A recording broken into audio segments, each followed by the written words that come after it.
A relationship that has been in the works for a long time, but some thought might never come to fruition. Dedan Thomas, you are a Houston Cougar.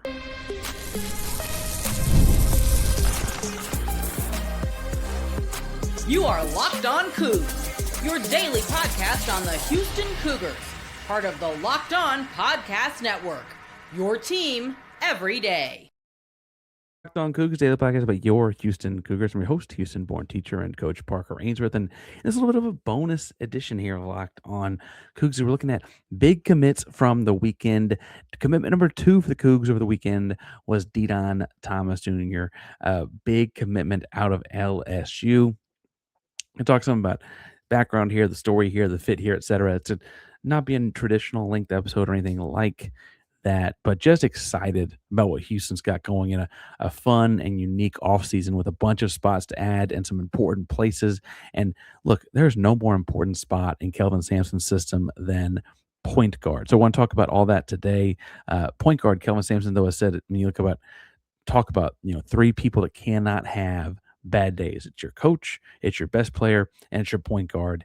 And that is up there with everything he believes in this program. You've seen with the guys that they've brought in and turned out, and turning Jamal Shead into an NBA draft pick, sending guys off to the league, having 5 All-American guards in the last 6 years. This is a program that believes in their guard play, and Dedan Thomas shows up ready to work. For what it's worth, this is not the first time Houston and Dedan have been close and been recruiting. He was very high on Houston out of high school. He from the Las Vegas area. Father was one of the old Tarkanian UNLV running Rebels out there, right? That's Dedan Sr., I guess, should point out. But Junior was high on Houston out of high school, and ultimately, as a 4-star top 40 recruit, chose to go to UNLV, follow his father's footsteps and all that. Houston was recruiting him heavily, though, out of high school. And then when he entered the transfer portal a couple years ago to go to LSU, Houston was in on the pursuits then as well. Ultimately went with a different Las Vegas point guard in Miles Usan, right? And things shifted up some there. And then last offseason, I guess last offseason there was Usain of it all and Kingston Flemings and all that, and there just weren't a whole lot of visible minutes for a guy that wanted to get on the floor at the highest level. And I think, there were conversations had or whatever, and ultimately Thomas ended up at LSU, right? And so things shook out the way they shook out. But Dedan Sr. did tell, I believe it was Chris Baldwin at Paper City Magazine, that he's been wanting his son to be here playing for Kelvin Sampson at Houston since high school. And that ultimately, obviously, leave it up to their kid. That's part of being a good dad and high school coach or whatever. I should point out that Dedan Sr. was his high school coach when Junior was in high school. But that there's like something to be said about like what you want your kid to do. Ultimately, sometimes mom and dad know best. This relationship has been building to the point where I'm not even sure. This is not reporting. This is me trying to read between lines here. I don't even know if Dedan had to come visit Houston in this cycle once he put his name in the portal, as much as he already knows the staff, the campus, the facilities, etc. This is more of making a phone call and let's talk through some things and get some people on the phone and see what's going on, because they know each other, right? They all know each other so well in this instance. And I think what's interesting here is that, like, this is a kid that, look, let's talk about it. He's a little bit younger than his grade, right? He is rising senior in terms of eligibility, but is really rising junior in terms of age. He reclassified to get out of high school early to get to college faster. So really, while he's like, going to be a senior in college in terms of eligibility, he's still presently 20 years old, right? So he's kind of more, as far as the development and maturity, like kind of in that realm, right? Where he still has a lot of room before he hits that ceiling, I think. He is listed at 6 foot tall, 6'1". Look, if you told me he was rounding to 6 foot tall, I'd believe you, but I don't think it changes his game a whole lot, whether he's 5'11" or 6'1".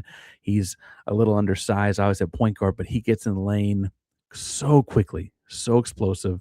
I'm not sure it matters. We'll talk about the game he plays in a second. Other things worth noting, he is a guy that averages 15 points per game, 6.5 assists, and just 1.5 turnovers, which is pretty impressive stat line in SEC play last year. He was all everything when he was at UNLV. and out there playing a little bit smaller division basketball. And then at LSU, he had a great first 20 games of the season and then did injure his foot.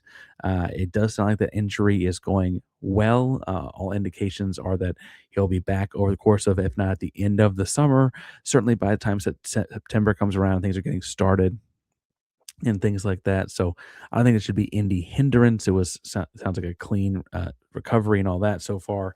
So that should be all good and all dandy. I think the big thing here is from the fit, or from the thing to know about Dedan Thomas is he wants to work and develop into a pro point guard. He sees what Houston does with guards. He sees the way Sampson coaches guards. He played for his dad's a high school coach. Frankly, his dad knows most of Uzan's dad on the Las Vegas coaching circles, right?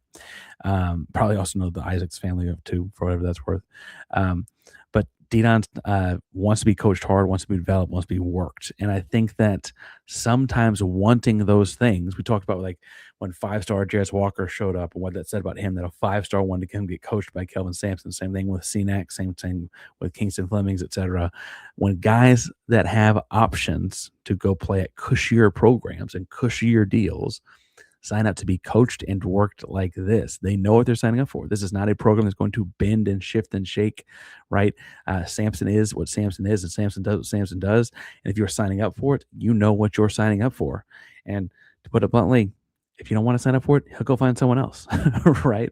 And so amongst all the chaos of Saturday and recruiting, Dedan Thomas find his way to Houston in a way that some fans have wanted for several years now, right? Some people saw his high school tape in Las Vegas, saw the kid that was a junior in high school take down a top 5, top 10 nationally ranked Bishop Gorman team in the state playoffs out there in Nevada. And like, I want that kid on my team.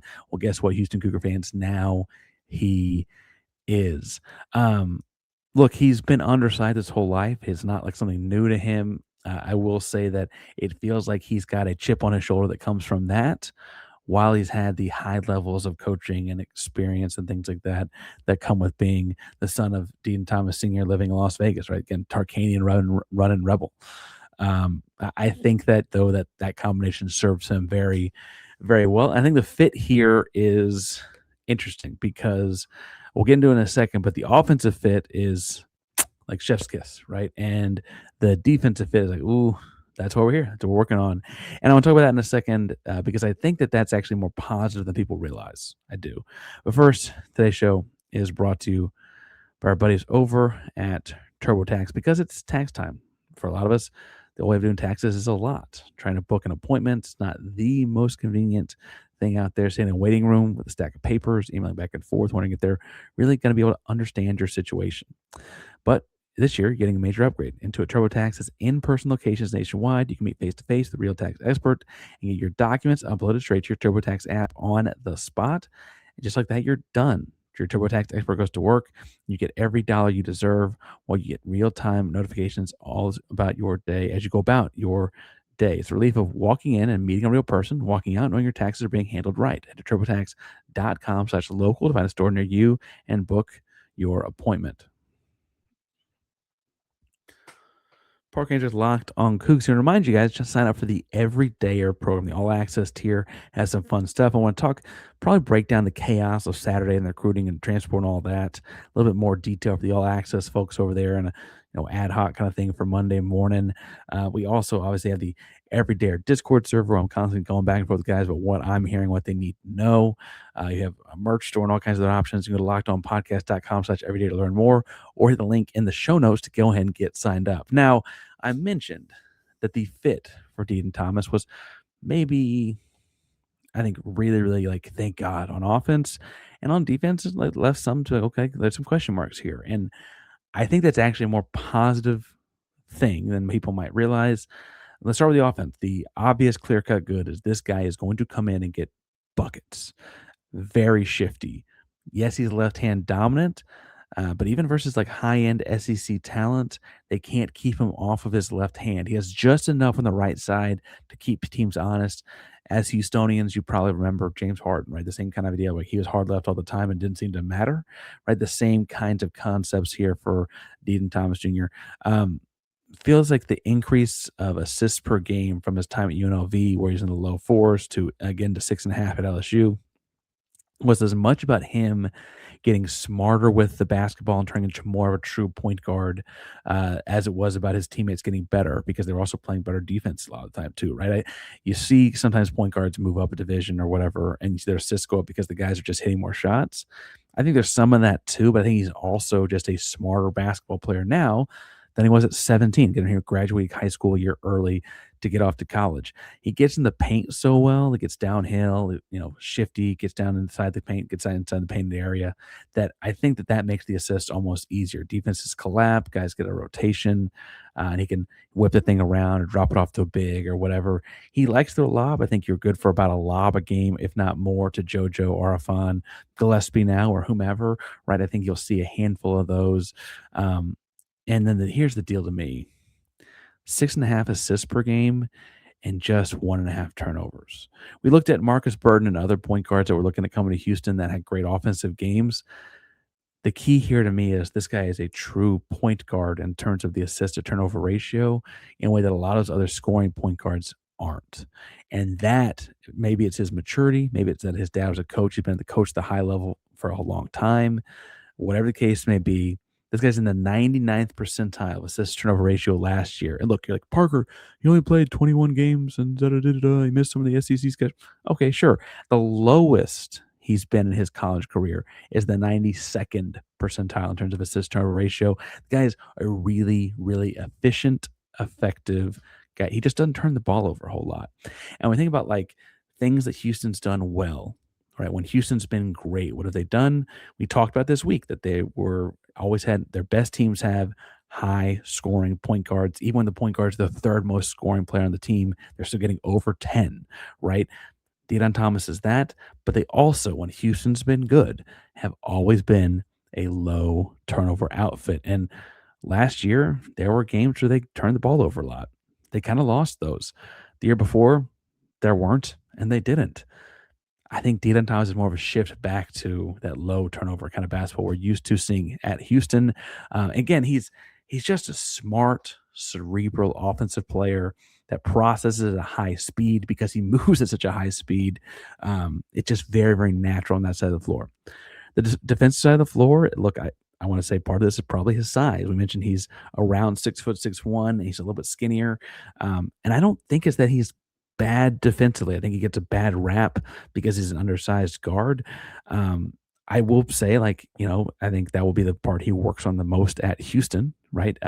Because you can be a good defender. You doesn't mean you're playing Kelvin Sampson level defense, right?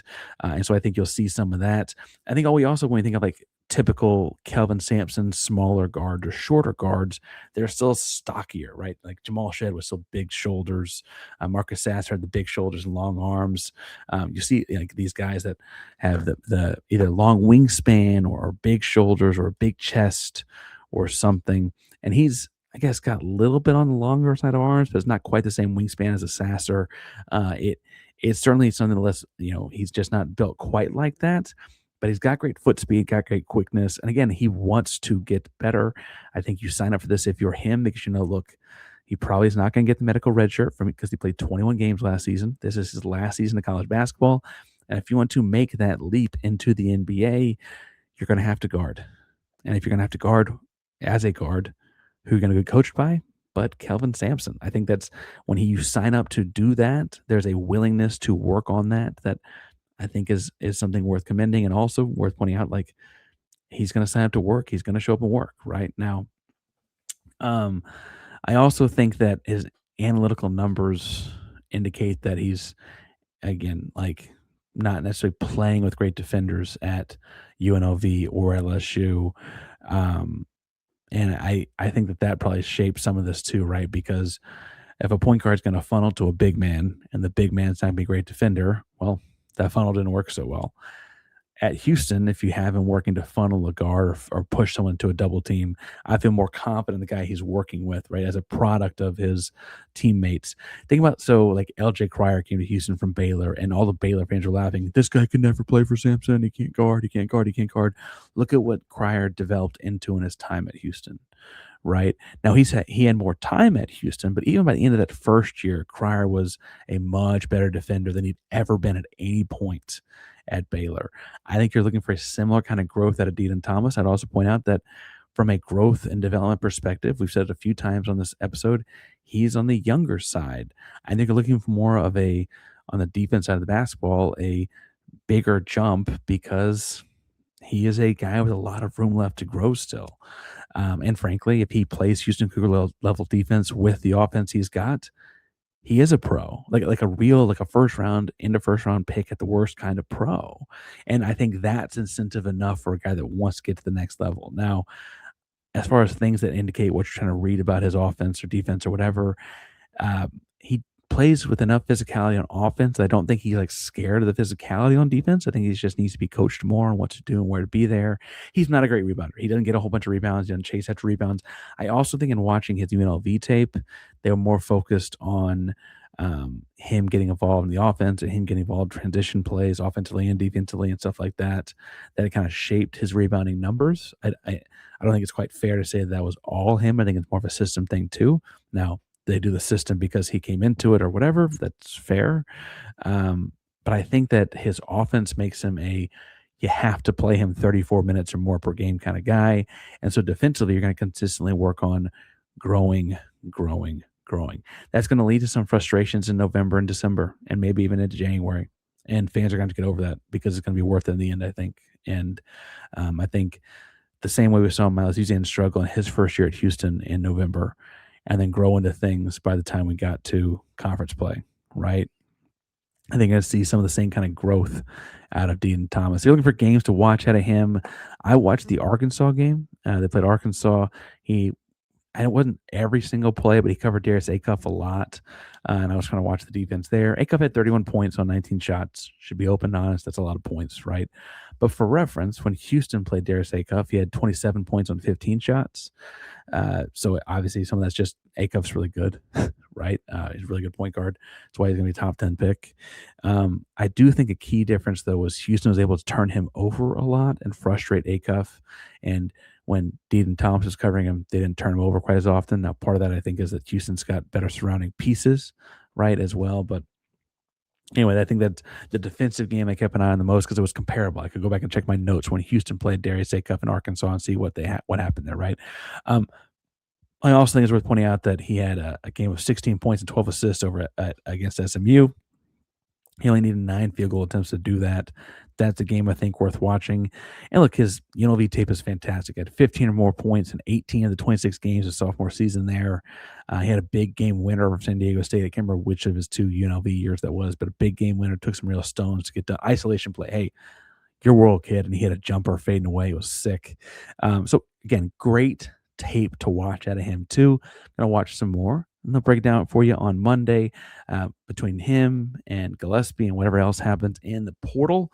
Breaking all that down and more of it. Locked On Cougs. Hit the subscribe, hit the bell so you know when things go live. Locked On Cougs Prime member. You're Locked On Cougs, a primary Locked On podcast. Is your team every day, including Dedan Gillespie, Delrica Gillespie, Dedan Thomas's teams, all the teams every single day.